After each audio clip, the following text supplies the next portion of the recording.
Hello students, welcome to the class 10+1 physics unit 10। आज हम इसमें टॉपिक करने जा रहे हैं स्पीड ऑफ ट्रेवलिंग वेव। तो let us consider the propagation of a travelling wave along a string. आप यहाँ पे देख रहे हैं, हमने एक ट्रेवलिंग वेव ली है जो स्मॉल टाइम डेल्टा टी में डेल्टा एक्स डिस्टेंस जो है वो कवर करती है। अगर आप यहाँ पे देखो, the entire wave pattern moves bye a distance delta x along the positive direction of x axis. तो यहां से अगर आप रेड वाला देखो तो ये फर्स्ट वेव है जो हमने time t is equal to 0 पे लिया, और ये ब्लू वाला जो है जब वेव थोड़ा डेल्टा एक्स डिस्टेंस प्रोग्रेस कर गई, मूव कर गई, तो ये वो वाला टाइम है इन डेल्टा टी। तो स्पीड ऑफ द वेव क्या होगी तब? v is equal to delta x by delta t, and it can be write as dx by dt when delta t approaches to 0। तो ये equation जो है wave की, it is y x t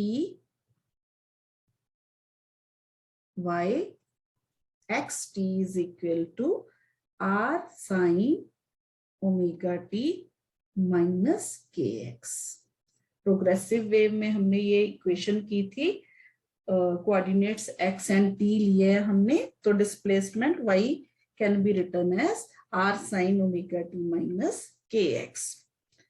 तो यहाँ पे अगर आप देखो तो अगर ये पॉइंट, जितनी डिस्प्लेसमेंट यहाँ पे है पॉइंट की, उतनी ही डिस्प्लेसमेंट यहाँ पे अगर किसी पॉइंट की होगी, तो ये तभी पॉसिबल हो सकता है जब ये जो क्वांटिटी है phi, which is omega t minus k x, ये कांस्टेंट होगा।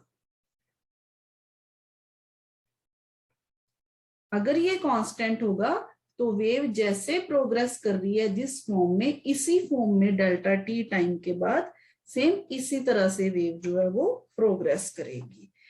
तो this is possible only when phi is constant, phi यानी कि omega t minus k x is equal to constant. तो अब क्या करना है हमने? अब हमने स्पीड फाइंड आउट करनी है। तो स्पीड फाइंड आउट करने के लिए हम डिफरेंशिएट करेंगे इस इक्वेशन को both sides. d by dt of omega t minus k x is equal to 0, क्योंकि कांस्टेंट का डेरिवेटिव जो है वो 0।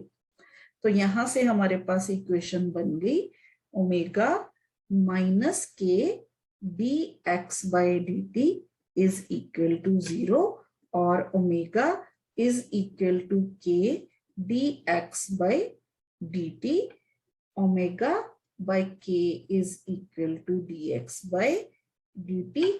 It means omega by k is equal to speed, क्योंकि dx by dt is equal to v। तो यहां से हमने वेव स्पीड पता कर ली, दिस इज वेव स्पीड। तो wave speed is equal to omega by k. अब यहाँ इसको हम थोड़ा और मॉडिफाई कर सकते हैं as omega is equal to 2 pi into frequency nu, and k is equal to 2 pi by lambda। तो ये दोनों वैल्यूज हम यहाँ पे रखेंगे। तो यहाँ वैल्यूज रखने के बाद हमारे पास speed is equal to 2 pi nu divided by 2 pi by lambda.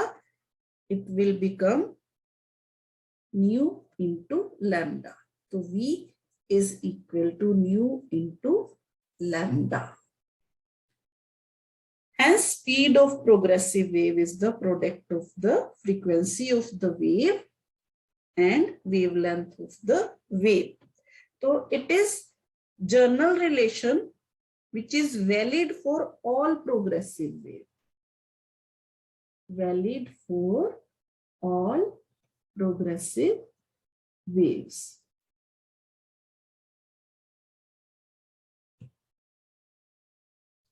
तो ये तो था हमारे पास स्पीड ऑफ प्रोग्रेसिव वेव। तो हमने कहा कि ये जो रिलेशन है ये ऑल काइंड ऑफ वेव्स के लिए, जैसे sound wave, light waves, water etcetera, ये सबके लिए क्या है, जो है वो वैलिड है।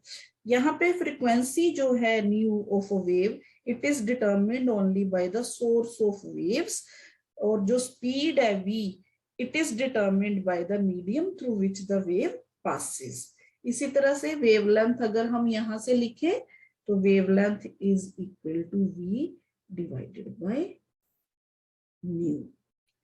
It depends upon both source and the medium. Source पे भी डिपेंड कर रही है, यानी कि मीडियम पे भी, वेलोसिटी पे भी डिपेंड कर रही है, और यहाँ पे फ्रीक्वेंसी पे भी डिपेंड कर रही है। तो इसी तरह से अब हम बारी बारी से ट्रांसवर्स और लॉन्गिट्यूडिनल वेव में जो स्पीड है वो देखेंगे। तो सबसे पहले हम देखते हैं speed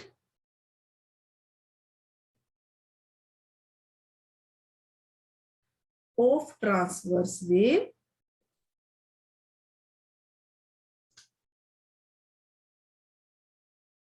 on a stretched string. यानी कि हम स्ट्रेच्ड स्ट्रिंग की एग्जांपल ले रहे हैं ट्रांसवर्स वेव्स की स्पीड फाइंड आउट करने के लिए। तो speed of transverse wave on a string depends upon number 1 linear mass density of the string, linear mass density, that is mass per unit length। इसी तरह से second, it depends upon tension, tension in the string, tension in the string। तो चलिए अब हम इसका जो speed है इसको फाइंड आउट करने के लिए हम मदद लेते हैं डायमेंशंस की। तो डायमेंशनल एनालिसिस में हमने फॉर्मूला डिराइव किया हुआ है यूजिंग डायमेंशनल इक्वेशंस। तो सबसे पहले v इज प्रोपोर्शनल टू, हमने कहा, मास पर unit length and tension t। तो इसकी पावर हम a मान लेते हैं, इसकी पावर हम b मान लेते हैं, where a and b are the dimensions. तो v is equal to constant MATB। अब बारी बारी से मास पर यूनिट लेंथ, इसका डायमेंशनल फॉर्मूला देख लेते हैं, मास पर यूनिट लेंथ यानी कि m divided by l, it means m1l -1। तो यहाँ पे हमारे पास आ गया m1l -1 raise to power a। इसी तरह से हम tension T, tension means force, force, तो फोर्स का डायमेंशनल फॉर्मूला होता है m1l1 T -2। तो यहाँ पे आ गया हमारे पास m1l1 T -2 raise to power b। इसी तरह से यहाँ हमारे पास v है speed, which is m1 m0, हमारे पास आ गया m0l1 T -1। It is equal to m a plus b l minus a minus, यहाँ पे हमारे पास -a पावर है, और यहाँ पे b प्लस b, और इसी तरह से t की पावर्स इकट्ठी कर लेते हैं, विच इज -2b। तो अब हम प्रिंसिपल ऑफ होमोजेनिटी लगाएंगे यहाँ पे। तो प्रिंसिपल ऑफ होमोजेनिटी लगाएंगे तो यहाँ से आप देखोगे a plus b is equal to 0, -a plus b is equal to 1, -2b is equal to -1। तो बारी बारी से लिख लेते हैं a plus b is equal to 0, minus a plus b is equal to 1, minus 2b is equal to -1। तो यहां से हमारे पास b की वैल्यू आ गई 1/2, और इसको हम इस इक्वेशन में पुट करेंगे तो a की वैल्यू आ गई हमारे पास -1/2। तो ये वैल्यूज हम अपनी इक्वेशन में पुट कर देंगे। v will become k m raised to power -1/2 and t raised to power 1/2। तो यहां पे हमारे पास इक्वेशन बन गई कि t की 1/2 पावर है तो ये ऊपर आ गया, m की पावर -1/2 है तो ये नीचे आ गया, √t/m। तो we can show that k is equal to 1, v is equal to t/m। This is speed for transverse wave along a stretched string। अब यहां से आप देखो कि जो स्पीड है वो किस किस पे डिपेंड कर रही है। ये डिपेंड कर रही है मास डेंसिटी, मतलब linear mass density of the string. और यहाँ पे अगर आप देखोगे it does not depends upon the frequency. इसी तरह से हम नेक्स्ट, ये तो हो गया स्ट्रिंग। अगर हम सॉलिड की बात करें, speed of transverse waves in a solid, हम इसको इस तरह से भी लिख सकते हैं, eta divided by rho, where eta is modulus of rigidity, modulus of rigidity, and rho is the density of the material of the solid, of the material of the solid। ये तो हो गया हमारे पास फॉर ट्रांसवर्स वेव। अब हम बात करेंगे longitudinal wave की। तो next is speed of longitudinal wave.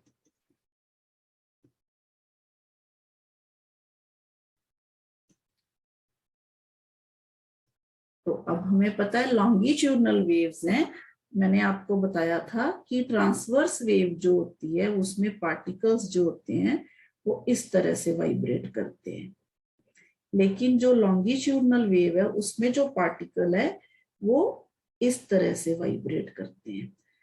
यानी कि लॉन्गिट्यूडनल वेव जो है, जो ट्रांसवर्स वेव है उसमें पार्टिकल डायरेक्शन जो है वेव प्रोपेगेशन की उसके परपेंडिकुलर डायरेक्शन में वाइब्रेट करते हैं, लेकिन जो लॉन्गिट्यूडनल वेव है इस केस में along the direction of propagation जो पार्टिकल्स हैं वो वाइब्रेट करते हैं। तो इस तरह से जो हमारे पास लॉन्गिट्यूडनल वेव है उसमें हमारे पास कंप्रेशन एंड रेयरफेक्शंस फॉर्म होते हैं, कंप्रेशन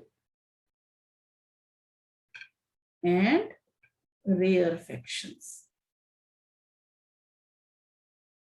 और मैंने आपको बताया था कि कंप्रेशन एंड रेयरफेक्शंस जहां पे बनते हैं वहां पे सीधा सीधा जो प्रेशर एंड वॉल्यूम है ये दोनों क्या होते हैं, चेंज होते हैं। तो the property that determines the fractional change in volume when pressure is changed is called bulk modulus, जिसको हम B से लिख सकते हैं। तो B is delta P divided by delta V by V।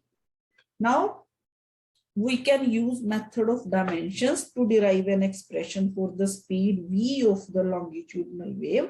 तो इसके लिए हम क्या करेंगे, हमें पता है कि जो स्पीड है लॉन्गिट्यूडनल वेव के केस में ये एक तो डिपेंड करेगी बल्क मॉडुलस पे और दूसरा किस पे डिपेंड करेगी, डेंसिटी पे। तो speed depends upon bulk modulus and density. तो फिर सेम उसी तरह से A एंड B यहाँ पे पार ले लेते हैं हम, where A and B are dimensions v is equal to some constant k, b raised to power a, rho raised to power b. अब बारी बारी से हम सबके डायमेंशनल फार्मूला लिख देते हैं। v के लिए m0 L1 t minus 1 is equal to, b के लिए जो डायमेंशनल फार्मूला है वो है m1 L minus 1 t minus 2। इसी तरह रो के लिए जो डायमेंशनल फार्मूला डेंसिटी यानी कि मास पर unit volume m1 L minus 3 t 0। तो यहाँ पे पावर a और यहाँ पे b। तो अब हम इकट्ठा कर देते हैं m की पार्ट्स को। तो यहाँ पे m0 L1 t minus 1 m a plus b L minus a minus 3b, इसी तरह से t minus 2a। तो बस अब again principle of homogeneity apply करेंगे। तो प्रिंसिपल ऑफ होमोजेनिटी अप्लाई करोगे आप, फिर देखोगे a plus b is equal to 0, minus a minus 3b is equal to 1, minus 2a is equal to minus 1। Both sides पे हमने जो पावर्स है उनको हमने इक्वेट कर दिया। तो इसको लिख लेते हैं, a plus b is equal to 0, minus a minus 3b is equal to 1, minus 2a is equal to minus 1। तो यहां से सीधा सीधा हमारे पास a की वैल्यू आ गई 1/2। इसको यहाँ पे पुट करेंगे तो b जो है हमारे पास आ जाएगा -1/2। तो बस अब वैल्यूज पुट कर देते हैं। Speed k times b raise to power 1/2, rho raise to power -1/2। इसको इस तरह से भी लिख सकते हैं, b by रो। तो again we can prove that dimensional constant k is equal to 1, so v can be written as b divided by rho. This is the expression for speed of longitudinal waves in solid liquid या fluid. Speed of longitudinal waves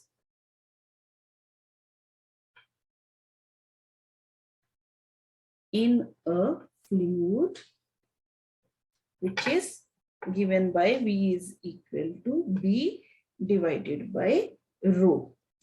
तो यहाँ पे हम अगर बात करें speed of longitudinal wave in solid bar की, तो हम लिख सकते हैं v is equal to, तो यहाँ पे हमारे पास जो यंग्स मॉडुलस जो है इलास्टिसिटी के लिए यूज होता है वो यूज करेंगे हम, मॉडुलस ऑफ इलास्टिसिटी